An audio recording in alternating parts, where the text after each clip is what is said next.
और अब बात सीरिया की कर लेते हैं। सीरिया के इदलिब और अलेप्पो शहर गंवा चुकी बशर अल असद की सरकार अब विद्रोहियों को खदेड़ने की रणनीति बना रही है। असद सरकार को रूस और ईरान का भी समर्थन मिल रहा है। इस बीच विद्रोहियों के गुट HTS के हमले भी तेज हो गए हैं। HTS के हमलों के सामने सीरिया की सेना टिक नहीं पा रही है और लगातार पीछे हट रही है। लेकिन अरब मीडिया ने खबर दी है कि विद्रोहियों के नेता जुलानी की मौत हो गई है। हालांकि अब तक अल जुलानी की मौत की कोई पुष्टि नहीं हुई है। रिपोर्ट आपको दिखाते हैं।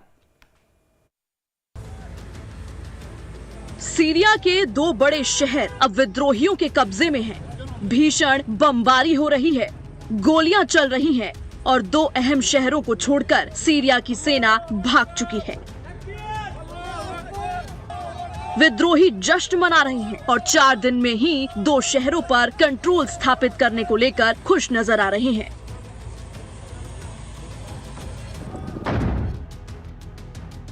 हालांकि उनकी ये खुशी ज्यादा लंबी नहीं रही।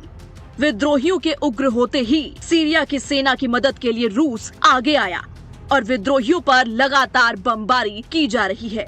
सीरिया की एयरफोर्स भी बमबारी कर रही है।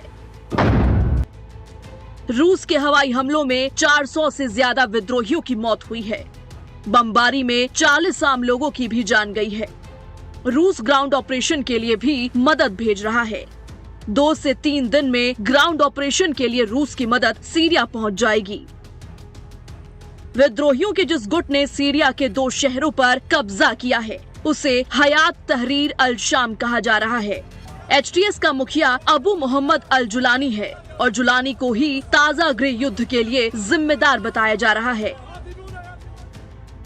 सीरिया में HTS सबसे प्रमुख विद्रोही गुट है जो सीरिया की सरकार के खिलाफ लड़ रहा है।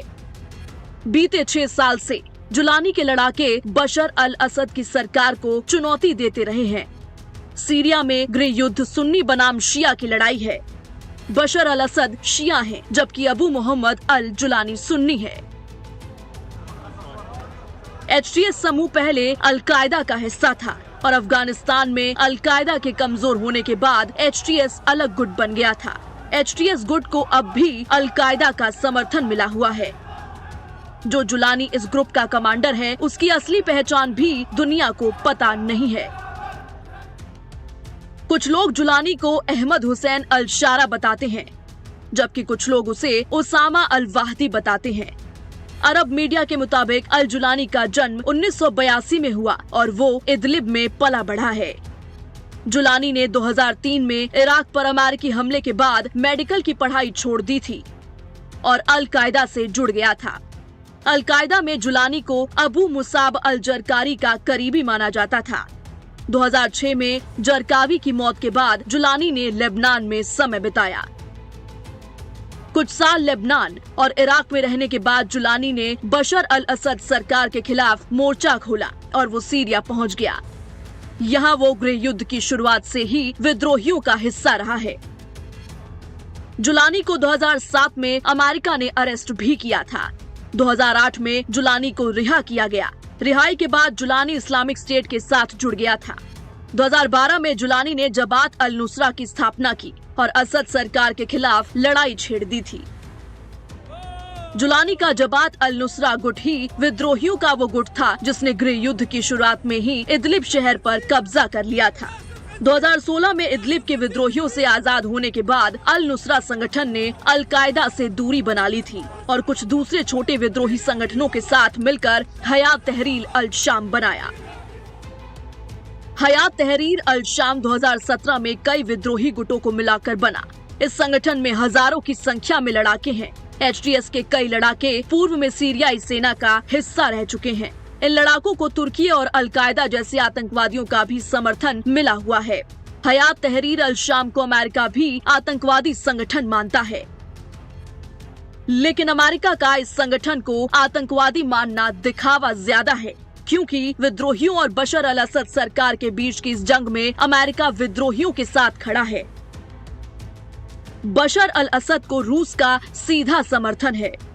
बशर अल असद शिया है, इसलिए ईरान का भी उन्हें समर्थन है। दूसरी ओर विद्रोहियों को अमेरिका और इजराइल का समर्थन मिला हुआ है। सऊदी अरब और तुर्की जैसे देश भी विद्रोहियों के समर्थक हैं। सीरिया का गृह युद्ध ज्यादा गंभीर होता जा रहा है। इजराइल पहले ही सीरिया में ईरान के ठिकानों पर बमबारी करता रहा है और रूस भी अब बम बरसा रहा है।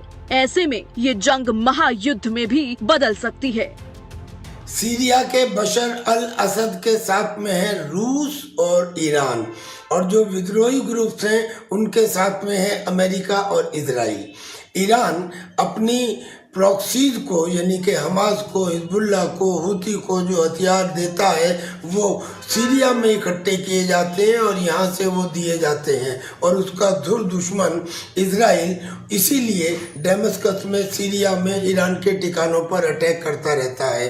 अब जब से हयात तहरीर अल शाम ने हमला किया और अलेप्पो सिटी के ऊपर कब्जा किया, उसके बाद से ईरान ने अपनी सेना वहाँ भेज दी है, रशिया ने अपनी सेना वहाँ भेज दी है, इजराइल तो पहले से ही अटैक कर रहा है। अमेरिका के चूंकि सीरिया में बहुत सारे मिलिट्री बेसेज हैं, लिहाजा मुमकिन है कि अमेरिका भी एयर बम्बार्डमेंट के अलावा ट्रूप्स ऑन द ग्राउंड की संख्या को और ज़्यादा बढ़ा दे। गृह युद्ध में रूस की सेना के उतरने के बाद हालात और ज्यादा बिगड़ सकते हैं। ईरान ने भी अपनी सेना भेजने का ऐलान किया है। अमेरिका के मिलिट्री बेस पहले ही सीरिया में है और इजराइल भी सीरिया में हमले करता रहा है। ऐसे में सीरिया अब नए युद्ध का एपिसेंटर बन सकता है। इस बीच अरब मीडिया के रिपोर्ट में दावा किया गया है कि विद्रोहियों का सबसे बड़ा नेता मारा जा चुका है। अरब मीडिया के रिपोर्ट के मुताबिक अबू मोहम्मद अल जुलानी मारा जा चुका है। अल जुलानी के रूस के हवाई हमले में मारे जाने की बात कही गई है। हालांकि अब तक अल जुलानी की मौत की पुष्टि ना तो विद्रोहियों ने की है और ना ही किसी दूसरे देश ने इसकी पुष्टि की है। अल जुलानी पर अमेरिका ने $10 मिलियन का इनाम रखा हुआ है। इस बीच खबर है कि विद्रोही गुट इदलिब और अलेप्पो शहर से आगे बढ़ रहा है और उनका अगला टारगेट हमा शहर हो सकता है। Bureau report, life times.